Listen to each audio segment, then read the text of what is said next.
feel that their testimony is relevant, they can do that. So the government's going to be very interested in looking at all the evidence in those civil cases, in addition to the evidence that the government already has. Now, when I say evidence, obviously it has to be tried in court, but don't forget, the FBI raided both of his homes in Los Angeles and Miami and seized all kinds of alleged evidence, which they named in the indictment, which was allegedly rifles with serial numbers that were etched out. And I think you might have heard about 1,000 tubes of lubrication that they alleged were used at the freak-off parties.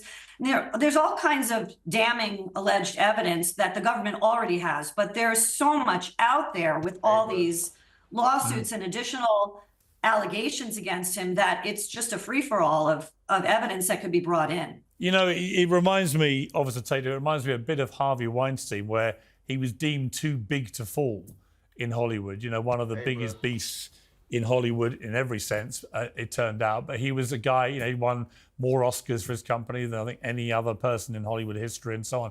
You know, he seemed untouchable until he wasn't. And now he's never coming out of prison, quite likely. I'm getting that same kind of feeling about P. Diddy, that we may actually never see him come out of prison. This might be it.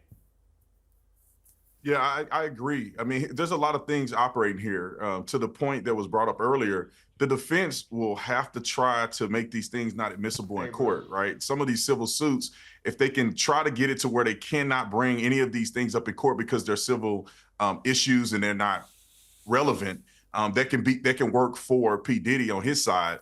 But I think that P. Diddy is like Jeffrey Epstein, man. These guys are untouchable and they have so much money, and that at some point it all comes crashing down. And there's two ways of it crashing down. One is that they have so many different people that were involved in these Diddy parties, and they've seen things and they've been involved in things, and they can leverage those witnesses against him and give them amnesty or whatever, not amnesty, but give them the ability to not be prosecuted in order to testify against him. They did the same thing with Donald Trump, and they're going to do the same thing with P. Diddy.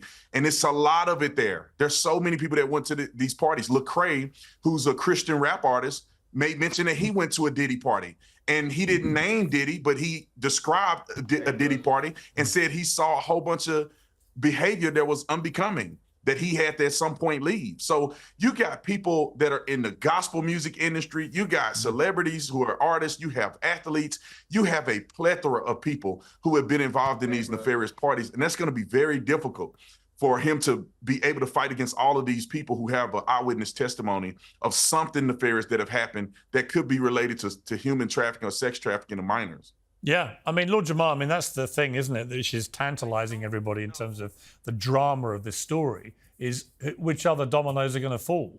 You know, we've all seen how many massive stars hung around Diddy all the time and went to these parties quite regularly. I'm not going to get into naming them all now because it's sort of unfair as well, because just because you're there doesn't mean you were party to either seeing or participating in any criminal activity. But, you know, if you're a big star who used to go to a lot of Diddy parties right now, you are sweating.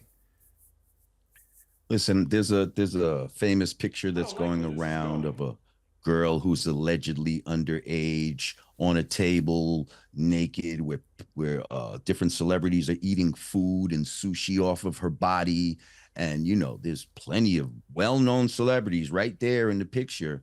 And I saw actually an interview of this young lady. And if it's true, what she's saying, it's some really horrible stuff that took place at these parties. Yeah.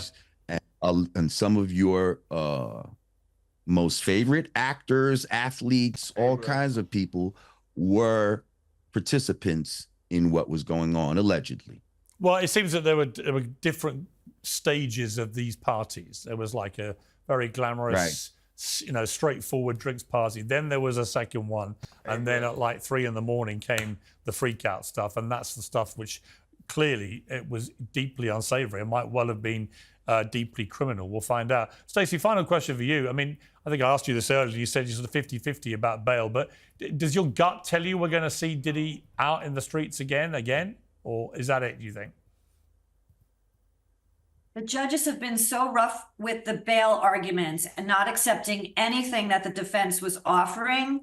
But I think this time it does look ridiculous in light of other well-known defendants who are charged with similar types of sex trafficking crimes. They are getting out. They are posting large multi-million-dollar bails.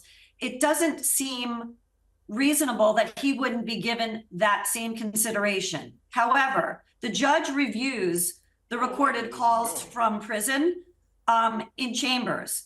And if he got on those calls and there was any semblance of alleged witness tampering from prison to the outside, then there is no way that he will be granted an opportunity for bail. So the judge will signal what that is based on the decision. Okay, well, we'll have to wait and see. Panel, thank you very much indeed. I appreciate it.